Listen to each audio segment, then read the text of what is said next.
got my head out the sunroof. I'm blasting our favorite tunes. I only got one thing on my mind. You got me stuck on the thought of you. You're making me feel brand new. You're more than a sunshine in my eyes. I'm feeling like this might be my time to shine with you, with you, with you. I got my head out the sunroof. I'm blasting our favorite tunes. Hi, welcome to In the Middle and Out of the Box, episode 23. Today, as promised, we're going to be doing a fun episode. So this is definitely going to be a lot of visuals today. We're going to be talking about a lot of pictures and things like that. And it's going to be all about past and present with Boca Raton and Delray Beach. And it's going to kind of show how things have changed over the years, different parts of town, how they were, how they are now, sometimes in the middle. So it's going to be really interesting for those historians that really like history and for also our new residents, because a lot of our new residents don't know kind of how the towns used to be and so forth. So I thought, after doing hurricanes and insurance, and as I promised, I said, let's try to do something fun this week. But I do have some updates. And in addition to that, we're also going to be doing our science and technology and our art. Speaking of art, next week we have a great episode coming. It's going to be an interview with Gleason Leroy from Delray Beach, who is our art aficionado. And he's involved in a lot of the projects in Delray. And he's going to be sitting here with us in an interview. And we're going to be talking about the projects he's done. And hopefully he'll give us some insight into some things coming up. And we're going to go talk about just art in general as far as Delray and the direction it's going and so forth. So that's going to be a really interesting interview. So that's next week. I also wanted to talk about the hurricanes just a little bit. Again, not about panic, but the National Hurricane Center is actually coming out with their forecast, as I mentioned in my hurricane episode. I think it's May 15th. And as I'm seeing it slowly progress from last year where they said it was going to be low, and then it was, well, we're going to probably be average. Now they're leaning more towards average to high. So it just seems to be progressing. So just be on the lookout for that so that you can get an accurate forecast. And again, preparation is everything. So again, I know we have a lot of new residents. So please take a look at my hurricane episode. I think it was episode 19.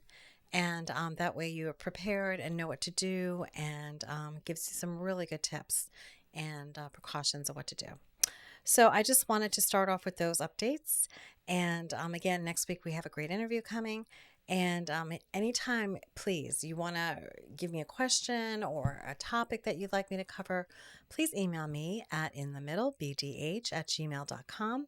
I'll be happy to get them. We got great feedback on the Boca Airport. Clara was ecstatic that all this information got out, and it was accurate information, and just gave me a thank you call and was very happy with the episode. And so again, Clara Bennett, the executive leadership over there at the airport. So anyway, so today we're going to be doing past and present Boca Raton and Delray Beach. So again, I'm just going to go through some slides, and we're going to talk a little bit about how things have changed. And again, it's interesting to see. So here we're going to start with Boca. And again, their firehouse was built in 1926. And you can see, it was brand new. They have the palm trees propped up there, sparkling new. And as you remember, I did an episode on the Historical Society, and that's now housed in this firehouse. So if you want to see the inside of that and how that is inside as far as the structure and the architecture, it's pretty interesting. So that is when it came about. This was in 1956, so it's kind of interesting how, they kind of cut open the area for the trucks and made it wider. The palm trees now are missing in the front. And so it's kind of fun to watch the progression. Oh, now we have the palm trees back again, and they actually closed in.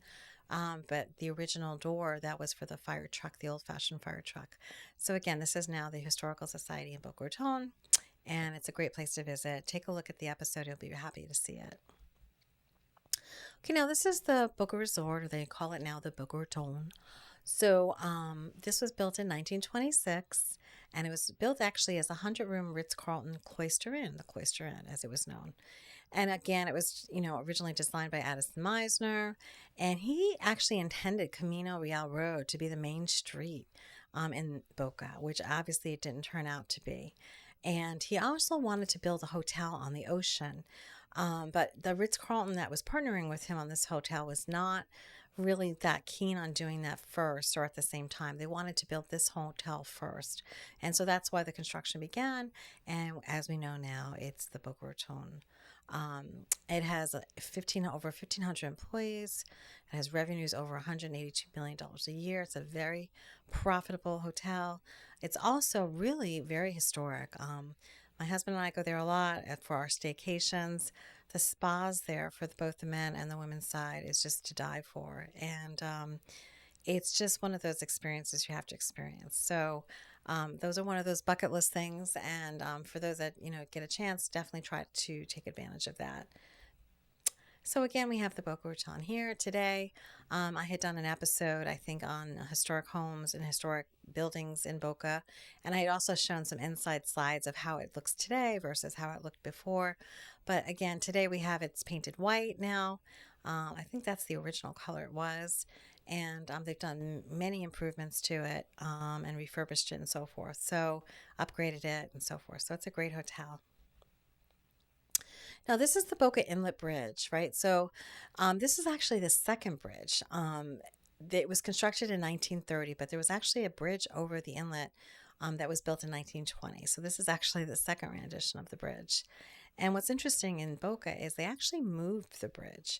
So originally, if you look at the top part of this picture, it was actually to the north side of the inlet and went kind of across the inlet there. And down at the bottom of this picture, you actually see the construction of what the bridge is today, right? So it's kind of, that's the Boca Inlet Bridge now. It's kind of further down away from the turn of the inlet and takes people to a different area coming over to the barrier island. So the new bridge was constructed in 1963. And this is what we have today as the bridge in the Boca Inlet. So again, a couple of renditions of it, but that's how it looks today. So interesting. Okay, so now this is the Boca Inlet. You can see the old bridge was there. This is 1938. And it looks like there's a lot of dredging that's needed there too. So I'm not sure who could kind of go out in that inlet, but I guess some people made it. And so that's the inlet. And then here's the inlet today, right? So much more deep water there. There's jetties on both sides. And obviously the new bridge is further down toward the north of the picture there. So that's pretty interesting. And if you also look, you'll also see the Boca Raton, the older rendition when it was painted pink just a few years ago. Okay, so now the Boca Raton Airport was really, really interesting, right? So in 1936, the Boca Raton Airport was a small little city airport. In 1941, in response to the military needing their airport, they wanted to be able to mobilize their armed forces there. They basically took over that and Homestead and Morrison Field in West Palm, which later became PBIA, right? West Palm Airport. So there was 3 airports locally around here. Again, eventually it was taken back over by Boca Raton. I think I mentioned that in the Boca Raton episode that I just did on the airport. And here it is today. So there's the runway. And then you'll see also in the northern tip of that runway on the right side, you'll see their new administrative offices and custom buildings. And as I mentioned in the Boca Raton episode, they are building a new observation deck for the public so they can watch airplanes take off and land. And actually, I just spoke to her again today. She called me and I found out that they're actually going to have speaker systems on this beautiful observation deck area. And they're actually going to be having the radio tower conversations, I guess you want to call them, from the airport, right, blowing through the speakers as you're standing there watching. So you can listen to what's really going on with the airplanes and so forth, arriving and departing. So that's kind of interesting. So now this is interesting. This is something that I didn't even know, right? So I was down in Boca probably in, I want to say 1982, 83. And this I didn't know. So the site of the Meisner Park was previously a conventional and enclosed shopping mall, right? So the older malls that were all kind of roofed in and closed in. It opened in 1974. The Boca Mall was originally anchored by Brits and Jefferson Ward. It closed in 1982 and was temporarily occupied by IBM offices until 1985. And then it was converted over to a Levitt's Furniture. In 1989, Levitt's relocated and Jefferson Ward closed. The closure of these anchors left the mall's demolition and redevelopment. So I know Levitt's moved up further north on Federal. Eventually, they closed also. But I did not know that this was originally where Meisner Park is, was a closed shopping mall. It's pretty interesting. So again, we have Meisner Park here today, and they've done a beautiful job. I think I'm going to be doing an episode on Meisner Park coming up because they are going to be doing a total upgrade, retrofit. They're going to be doing brand new stage, auditorium, venue area. So I think that's kind of important for everybody to know what's happening. But again, that's kind of Boca's prize right there at Meisner Park. I know that PEB Enterprises just bought the new Office Depot headquarters that they just bought from Office Depot. And they're looking to also, I think, make it a mixed-use property, something similar to Meisner Park, with residential and commercial mixed and kind of maybe shopping. So again, it would be really kind of interesting to have another type of Meisner Park up where Office Depot is on Military and kind of Clint Moorish. So that's kind of interesting what just happened recently with PEB Enterprises. Okay, so now here's the 1930 Boca Raton train station, right? So this is really kind of bare bones train station there. So that's kind of interesting to see. And then we have 1968. Looks like they've expanded the station. Still kind of sparse in the landscaping, but and now it acts as a museum, right? So it's a beautiful museum. They also have some space there that you can rent to hold a function. But again, it's not really in use anymore for a railroad station because now we have Brightline. So Brightline built its railroad station there right in Boca. And, we're doing very well with that. The success is incredible. It's exceeded all of their projections. So Boca seems to really love Brightline, which is fantastic. And Orlando, I mentioned I'm invited to the soft opening. So I'm going to get all the details and take a train ride up there before it's open to the public and report back to you guys. Really looking forward to that Orlando trip. So, okay, now here's Boca Raton Hospital. Now I'm sure a lot of you know the story behind Boca Raton Regional Hospital. It was actually out of tragedy. A local woman and her husband, they had children and they got ill and they didn't make it, or one of them didn't make it, I think, because of the distance it was at that time to get to a hospital. And so they bought, or they didn't buy, but they built Boca Raton Hospital, obviously with the help of the community and funding and so forth. And so it was built in 1967 and was when its first patient was admitted. And it's changed a lot over the years, and it's still continuing to change because now it's purchased by Baptist. So today, this is Boca Raton Hospital. These are the drawings for the new hospital that Baptist has incorporated into it.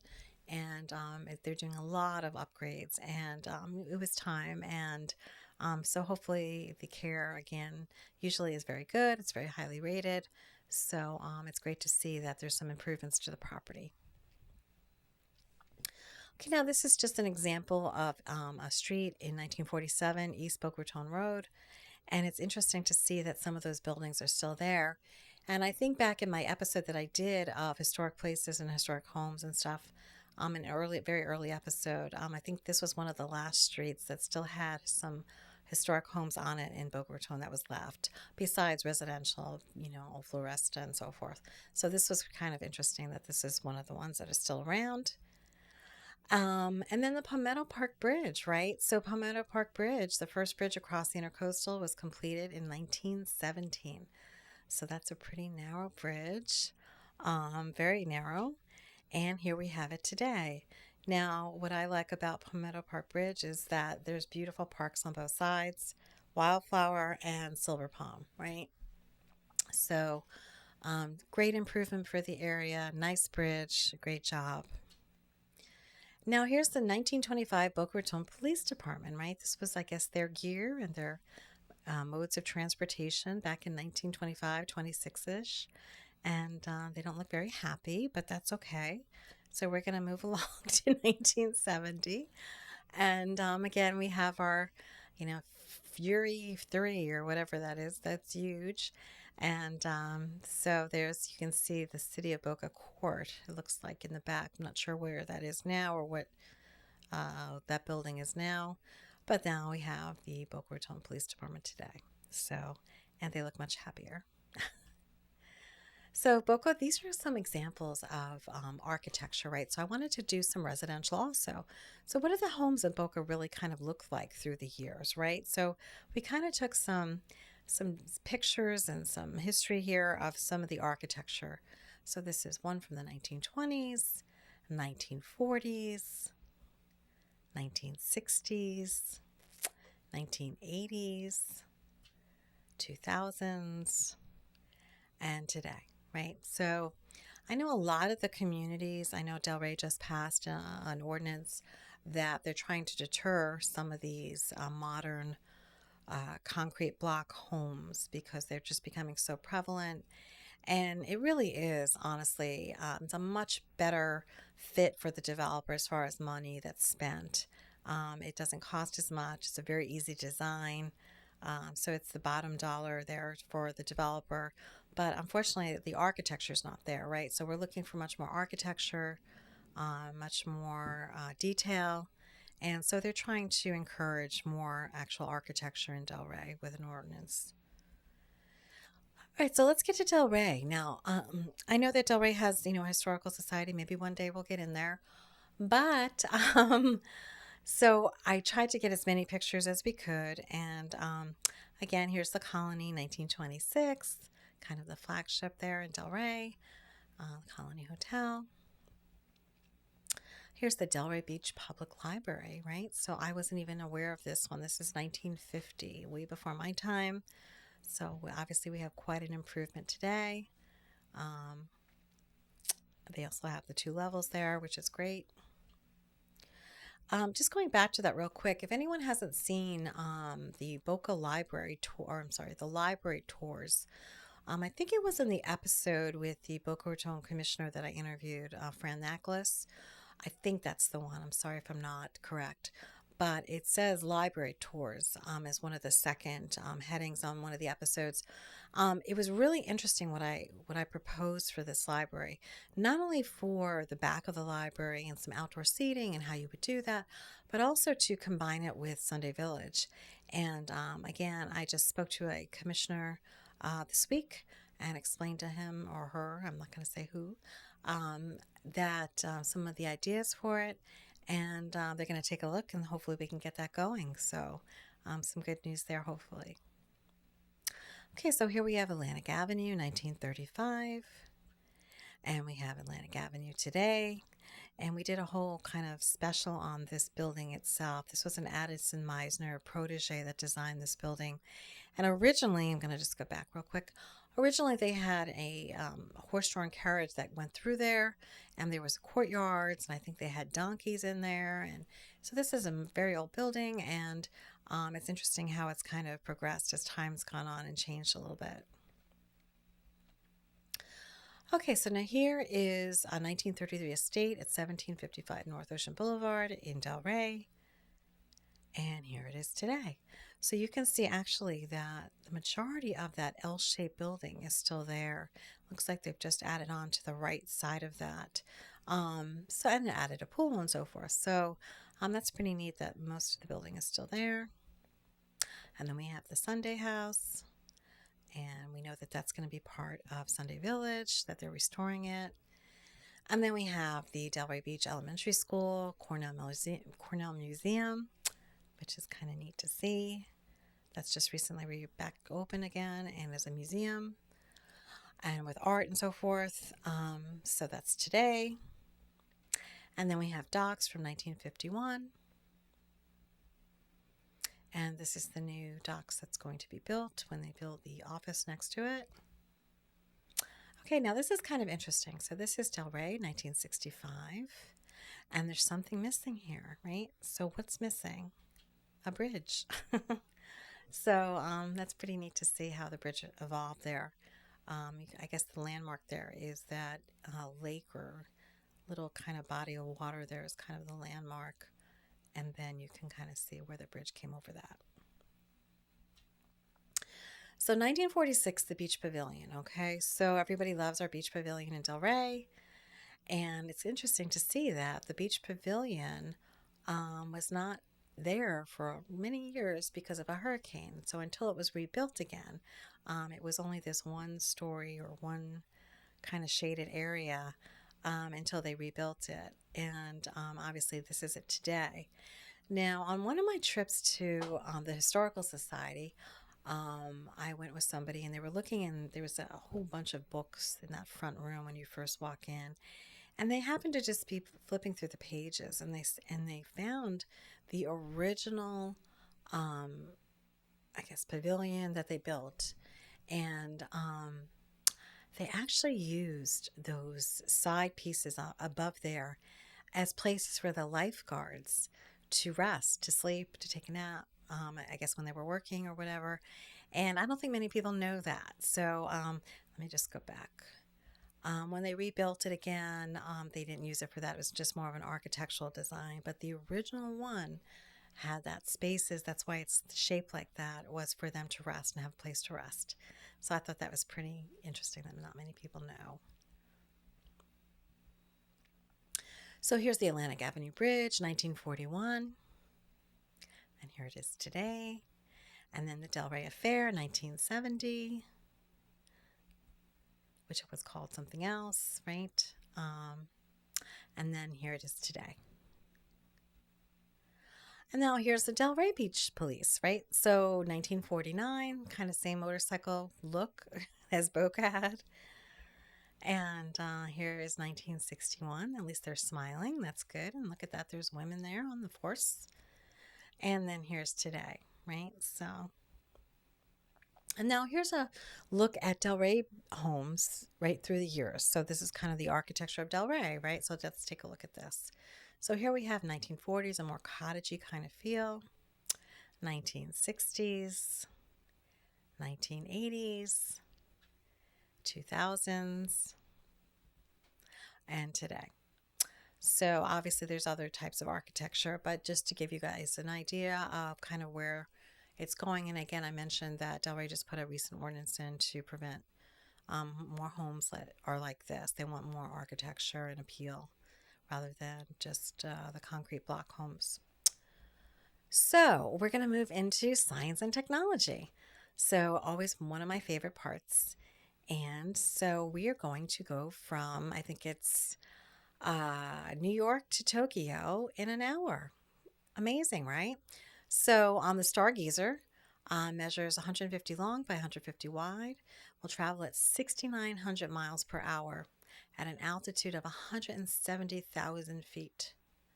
And so this term hypersonic is defined as 5 times the speed of sound, or Mach 5. So in comparison, a commercial jet, the Concorde, was only at 1,500 miles per hour. So it's pretty interesting. New York to Tokyo in 1 hour, New York to Paris in less than 30 minutes, right? Pretty interesting. And this is supposed to, I'm not sure when this is coming online, but I know that it is in development and it's supposed to be soon, probably within the next few years. Because of all those space, kind of touch of space aircraft or spacecraft, you want to call them, that they just recently did, was kind of like a precursor to this, right? So now that they've gotten the technology down, they're looking to build these and use them more for commercial purposes, for actual travel back and forth to Europe and so forth. So hopefully good things to come. Okay, now I found this extremely interesting. Okay, so Miami is exploring back to getting its railroad station that's been defunct for many, many years back up and running. I guess they saw the success of Brightline and they want to start using tracks again. I guess they had tried to use the CSX tracks a while ago and had done a study on them and go all the way down to Homestead and this and that. but I guess the two of them couldn't work out the deal. So what actually happened is Tri-Rail in Miami pulled in Brightline and said, "Hey, help us negotiate this. You guys did so well with your Brightline on the other tracks." Um, so they brought Brightline in, and Brightline is helping them negotiate this, and it seems like it's going to work. So Miami's actually going to be expanding a lot of its rail that I think already exists or hasn't been used in years or has to be built back up again. But these tracks are there, some of them, most of them. There's the CSX tracks. And so it's going to be pretty interesting to see. But I just think that's pretty interesting that Brightline kind of spurred all this a little bit. And it's good. The better the transportation, right? The more, the better. So that's good. Okay, so this is kind of interesting. I always like to highlight whenever there's some things happening that are kind of socially conscious. And this is a really interesting exhibit they had. I guess it was at an airport. And it was two things. I guess there was one to donate towards people that are hungry. And then there was another one I think it was for trafficking, right? So, anyway, so watch this video. And again, what a way to bring people in to a exhibit or donation. Just great idea here. Very out of the box. So take a look. And I'm pretty sure that you are that love of mine. 'Cause I'm in a field of dandelions, wishing on everyone that you would be mine.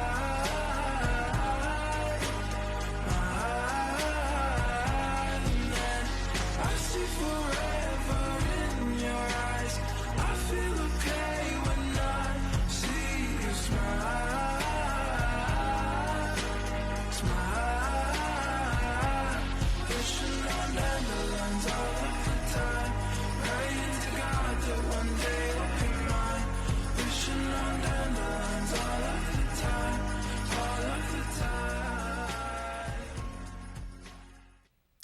Okay, this week's art. We have a lot of art. So be prepared. So this week's art I found fascinating. I actually sent it to my daughter as soon as I saw it, and I said, "Oh my God," because I know she loves this stuff. So this is actually the evolution of women's fashion in 30 seconds. So it's 100 years of evolution. So this clip just kind of morphs, and you see all the different outfits and dress and fashion and so forth. So I hope you enjoy it. It's pretty interesting, and we'll be right back.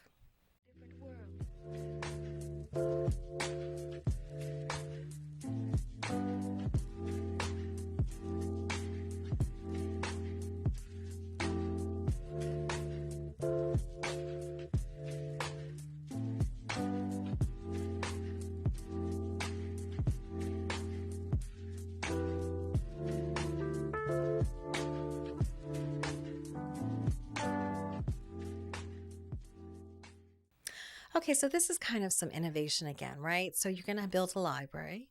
Why not have the library be attractive? Have some design to it rather than just a block, right? So a concrete block. So I kudos again. This is the Kansas City Public Library. Fantastic. Again, maybe not original, but great out of the box thinking there. So great idea. I just wanted to highlight that. This was really interesting. This is called Bomb Bomb Modular Furniture, right? It's a designer that's out of Milan, and she's designing all this furniture, and it's just something so futuristic. And it actually reminded me a lot of like Dr. Seuss type of furniture.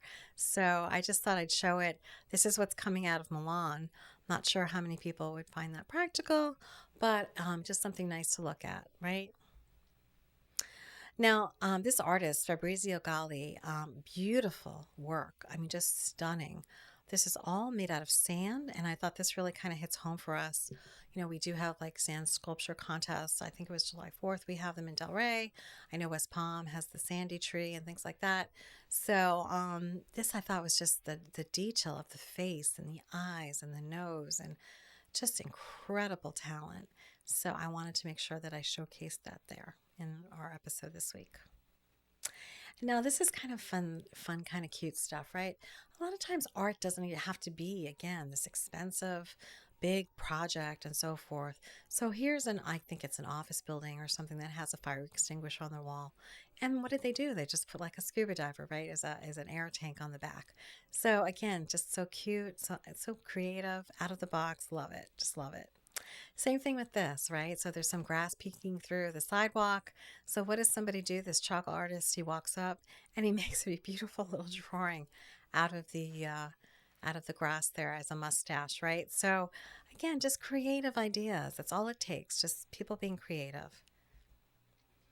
Now, this is a nautical street art mural, which is beautiful on the side of a building. And I don't recall where this was, but I just thought, again, this kind of highlights hopefully more art that we're going to see in Delray. I did also want to get in touch with Boca since we were having Delray represented next week with Gleason. And unfortunately, Boca does not have they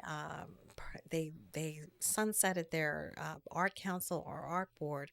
And I guess they're interviewing for somebody to head their art division for art in public places, and I guess they've finished interviewing, but I guess they haven't put that person in place yet. And the reason I brought this up is because they had in their strategic plan that they wanted to put more art throughout the city. So we're in May now, so I'm hoping that they get this person on board soon, and then we can have them on the show. But again, murals are beautiful through the city. Now, this was kind of interesting. I had the Bronx Zoo last week about, the person in the mirror. And now this week is kind of interesting. Art that speaks the truth, right? So this is purposeful art. So when the phone was tied with a wire, humans were free, right? Now we're walking around with phones because they're not tied, and we're never free. So I thought this was kind of a oxymoron and kind of an interesting kind of thought. Again, similar to last week, so I wanted to present that. This is the beautiful nature picture of a sunflower field. I'm not quite sure where this was. I don't recall, but I thought to myself, this is one of those, again, pictures that you look at and you're just like, ugh, it's just overwhelmingly beautiful and just kind of gives you chills. And nature is just gorgeous, right? And this too, I know I have a lot of friends that like birds, and I saw this yesterday, and I was like, oh, I have to put this in today. Look at the colors, and just gorgeous. So now this was really interesting, right? So this was a ballerina, and the artist did this as a blowaway or a daffodil, I guess. And so I just thought this is so beautiful, just stunning. And it's in black and white, and I wanted to present that in our art today. And before we go on, I guess that's all I have for this week. I hope you enjoyed our past and present kind of walk through town and how it used to be and the architecture of the homes. And we can only guess what's going to be coming. And so I just wanted to end on that note, just something very fun and light this week. And we will see you next week with more art, with our art interview. And I guess that's it. Oh, also, if you can, I'd like to get us up to subscribers. So please subscribe. You can hit the bell and click here. And hopefully you can add to our subscribers. We continue to increase every week, which is fantastic. And again, the more support we can get, the more we'll be here, the longer we'll be here. So I appreciate it. Have a great week. Here, my pictures are going to be following. I have 2 pictures that I'm sharing, and we'll see you next week.